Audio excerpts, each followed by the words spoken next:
הגענו לשלב הקריאה בתורה. זה הרגע הגדול שלך, נער בר מצווה.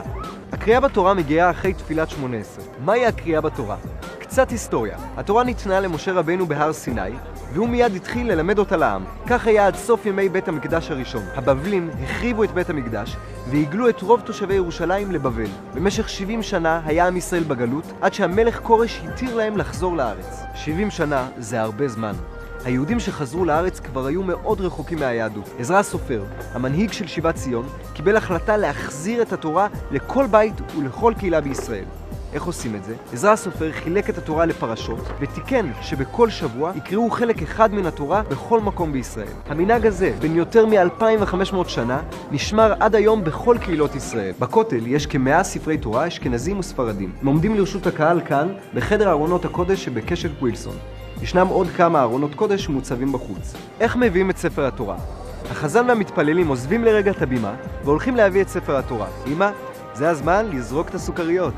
תדאגו להביא הרבה, ותדאגו שהם לא יהיו קשות מדי. אנחנו לא רוצים פצועים באמצע החגיגה. אבל אל תבזבזו את הכל, ילד הבר מצווה עוד לא עלה לתורה.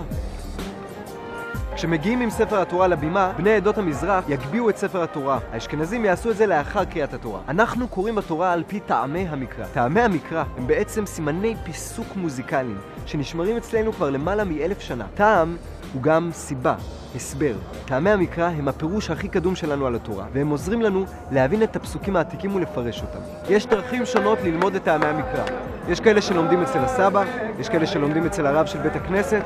גם כאן באתר תוכלו ללמוד את טעמי המקרא. אם אתם בוחרים שלא ללמוד את טעמי המקרא, מדריך בר מצווה שלנו ישמח לקרוא בעבורכם בתורה. בימי שני וחמישי קוראים את העלייה הראשונה בלבד, מחולקת ל3 חלקים. בראשון עולה כהן, בשני עולה לוי, ובשלישי עולה ישראל. העליות לתורה הן כיבוד שאפשר לחלק לבני המשפחה. על פי ההלכה, אסור לעלות לתורה אבא ובן אחד אחרי השני.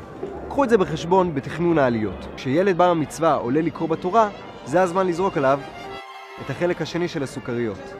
אחרי העלייה של חתן בר מצווה לתורה, אבא מברך את ברכת ברוך שפטרנו. לא להיעלב. הברכה הזאת לא אומרת שאבא שמח להיפטר מן הילד. כשהילד מגיע לגיל בר מצווה, הוא נהיה גבר, והוא לוקח אחריות על מעשיו לטוב ולרע. מעכשיו כבר לא יבואו בטענות לאבא. לא סיבה טובה לברך. זה הזמן לצלם את חתן בר המצווה. אין שום בעיה לצלם ברחבת הכותל, כמובן בצורה מכובדת שלא תפריע לשאר המתפללים. לעומת זאת, אמצעי הגברה או רמקולים אסורים ברחבת הכותל.